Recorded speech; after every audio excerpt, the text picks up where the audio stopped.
नमस्कार। मैं भावेसर आज धरे रहो धीरज इस कविता पर चर्चा करने जा रहा हूँ। रविंद्रनाथ ठाकुर जी का जन्म 6 मई 1961 को बंगाल में एक संपन्न परिवार में हुआ था। उनका कार्यकाल 1861 को लेकर 1941 तक रहा। आपको श्रेष्ठतम काव्य रचना गीतांजलि के लिए साहित्य के नोबेल पुरस्कार से सन 1913 में सम्मानित किया गया था। आपकी शिक्षा दीक्षा घर पर ही हुई थी और शीघ्र ही वे कई विषयों के ज्ञानी बन गए। प्रकृति से उन्हें गहरा लगाव था। इन्होंने शांति निकेतन नामक एक शैक्षिक और सांस्कृतिक संस्था की स्थापना की। जन गण मन के रचयिता आप ही हैं। रविंद्र संगीत आज भी लोकप्रिय है। आपको चित्रकला में भी विशेष रुचि थी। प्रस्तुत कविता धरे रहो धीरज शीर्षक से गीतांजलि में से हिंदी में अनुदित हुई है। कवि को विश्वास है कि धैर्यवान व्यक्ति ही जीवन में आने वाले संकटों का सामना कर सकता है। गहन अंधकार को चीरकर सूरज अवश्य उदित होगा और सवेरा जरूर आएगा। धीरज और साहस के बल पर हमारी जय निश्चित है। अब हम कविता विस्तार से देखते हैं। धरे रहो धीरज, साहस मत छोड़ो, होगी जय निश्चय ही। शब्दार्थ: धीरज, धैर्य, सब्र, साहस, हिम्मत, जय, विजय, निश्चय, निश्चित, अवश्य। कवि रविंद्रनाथ ठाकुर जी कहते हैं कि धीरज यानी धैर्य हमेशा बनाए रखना चाहिए। सब्र का फल हमेशा मीठा होता है। साहस कभी भी मत छोड़ो, हमारी विजय निश्चित ही है, ऐसा पूरे आत्मविश्वास के साथ कवि हमें कहते हैं। ज़्यादातर हम लोग कौन सा भी काम करने से पहले बहुत डरते हैं। हम लोग यह सोचते हैं कि क्या यह काम मैं कर पाऊँगा, क्या मुझसे यह होगा। हमेशा नेगेटिव फीलिंग हमारे मन में ज़्यादा आते हैं। कवि पूरे आत्मविश्वास के साथ कहते हैं कि धीरज बनाए रखो, साहस मत छोड़ो, तुम्हारी जय निश्चित है। ये पूरा आश्वासन कवि हमें यहाँ देते हैं। फट जाएगा सघन अंधेरा, कहीं कुछ भी न होगा भय ही, होगी जय निश्चय ही। शब्दार्थ: फट तुरंत, शीघ्र, सघन घना गहरा, अंधेरा अंधकार, भय डर या खौफ। ज़्यादातर हम लोग अंधेरे से डरते हैं। हमारे मन में तरह तरह के विचार आते हैं। कवि पूरे आत्मविश्वास के साथ कहते हैं कि यह अंधेरा फट जाएगा, वो चाहे कितना भी घना क्यों न हो। हमारे जीवन में भी ऐसे ही बहुत सारी कठिनाइयाँ, मुसीबतें, हमारी प्रॉब्लम्स, जो भी कुछ हम कहते हैं वो आना स्वाभाविक है। लेकिन कभी भी इन चीज़ों से मत डरो, क्योंकि भय ही आदमी को काम करने से रोकता है। स्वामी विवेकानंद जी के पीछे एक बार बंदर पड़े थे और वह उनसे डरते हुए आगे भाग रहे थे। अचानक वे ठहर गए तो बंदर भी रुक गए। तब उनके समझ में आ गया कि वह बेकार में ही उनसे डरकर भाग रहे हैं। उन्होंने उनका डटकर मुकाबला किया, वही उनके पीछे भागने लगे और तब उन्होंने देखा कि बंदर भाग खड़े हुए। हमारा डर भी ऐसा ही है, जितना हम डरेंगे उतना हमारे पीछे वो लगा रहेगा। लेकिन जितना हम मुसीबतों का सामना करेंगे, मुसीबतें अपने आप गायब हो जाएगी। कवि हमें यही कहते हैं कि आपकी जय निश्चय ही होगी। डरो मत, बिना डरे उसका सामना करना सीखो।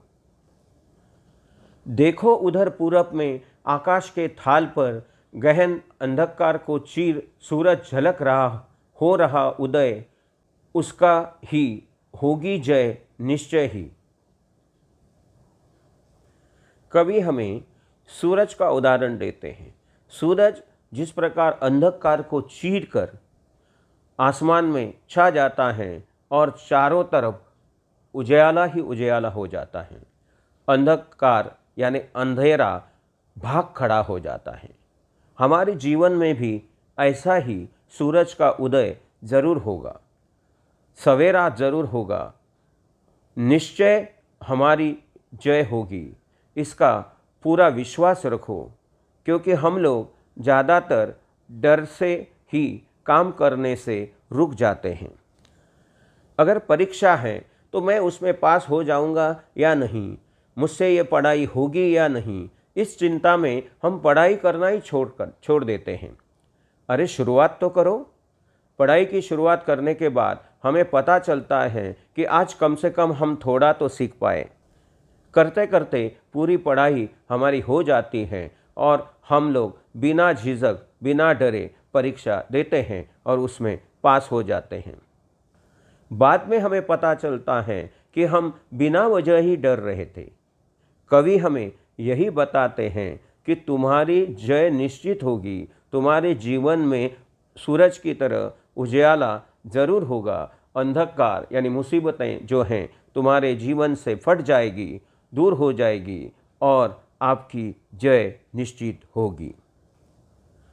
शब्दार्थ देखते हैं। पूरब पूर्व दिशा, आकाश आसमान, नभ थाल बड़ी थाली, यहाँ बड़ा आसमान, गहन घना कठिन, चीर चीरने की क्रिया, सूरज सूर्य, उदय प्रकट होना। यह सारे हैं केवल रात के दैत्य, सब भीतर से हैं खोखले, इनसे न डर आएगा सवेरा जरूर, इसमें संशय नहीं होगी जय निश्चय ही। शब्दार्थ। केवल सिर्फ, दैत्य दानव राक्षस, खोखला भीतर से खाली पोला या शक्तिहीन, सवेरा सुबह, प्रातःकाल प्रभात, संशय संदेह हिचक दुविधा।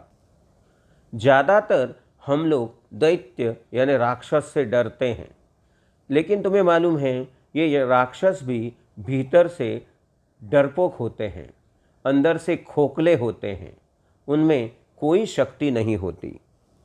वह सिर्फ खौफ चारों तरफ फैलाने की कोशिश करते हैं, लेकिन जब हम डटकर उनका मुकाबला करते हैं तब वही लोग भाग खड़े हो जाते हैं और तब हमें पता चलता है हम बिना वजह डर रहे थे।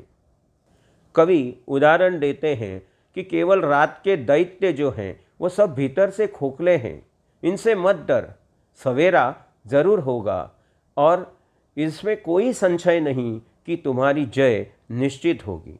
कवि पूरा आत्मविश्वास तुम में जगाते हैं। दौड़ निकल आ घर से, देख बाहर हो रहा प्रकाश, निकलेगा सूरज निश्चय ही, होगी जय निश्चय ही। शब्दार्थ। दौड़, दौड़ने की क्रिया या गति, प्रकाश धूप ज्योति आलोक। जब तक हम घर से बाहर नहीं निकलेंगे तब तक हमारे जीवन में कुछ भी होने वाला नहीं है। कवि यहाँ कहते हैं दौड़ निकल आ घर से, देख बाहर हो रहा प्रकाश, निकलेगा सूरज निश्चय ही, होगी जय निश्चय ही। अरे तुम्हारे जीवन में प्रकाश जरूर होगा, लेकिन इस अंधेरे का सामना तो कर। घर में अगर सोता रहेगा तो तुम्हारे जीवन में कुछ भी होने वाला नहीं है। निकल, बाहर पड़ और देख, तुम्हारे जीवन में सवेरा जरूर होगा। ज़्यादातर हम लोग घर से बाहर निकलना ही नहीं चाहते। हम लोग हमेशा घर में ही अपने आप को सुरक्षित महसूस करते हैं, लेकिन एक बार बिना डरे हम जब घर से निकलते हैं तब हमें पता चलता है कि हम बिना वजह ही डर रहे थे। बाहर निकलने के बाद हम लोग दूसरे दोस्तों से घुल मिल जाते हैं, वहाँ अपने आप हम लोग बिना डरे सारे समस्याओं का सामना करते हैं और हम लोग कामयाबी पाकर ही वापस लौटते हैं। हमें पढ़ाई के लिए जब अपना देश या अपना इलाका छोड़कर दूसरे इलाकों में जाना होता है तब हम ऐसे ही डरते हैं। हम लोग सोचते हैं क्या हम लोगों को वहाँ अच्छी सुविधाएं मिलेगी या नहीं, अच्छे दोस्त मिलेंगे या नहीं, मैं वहाँ उनके साथ एडजस्ट कर पाऊँगा या नहीं। कितने सारे सवाल हमारे मन में उठते हैं। लेकिन हम लोग जब बिना डरे निकल पड़ते हैं घर से और उसमें कामयाब होते हैं तब हमें पता चलता है कि हम खामखा भी डर रहे थे। कवि हमें यही बताना चाहते हैं कि होगी जय निश्चय ही। धरे रहो धीरज। हमेशा हमें धीरज बनाए रखना चाहिए, तभी हम जीवन में कामयाब हो सकते हैं। कवि हमें विश्वास दिलाते हैं कि धैर्यवान व्यक्ति ही जीवन में आने वाले संकटों का सामना कर सकता है और जीवन में कामयाबी हासिल कर सकता है। धन्यवाद।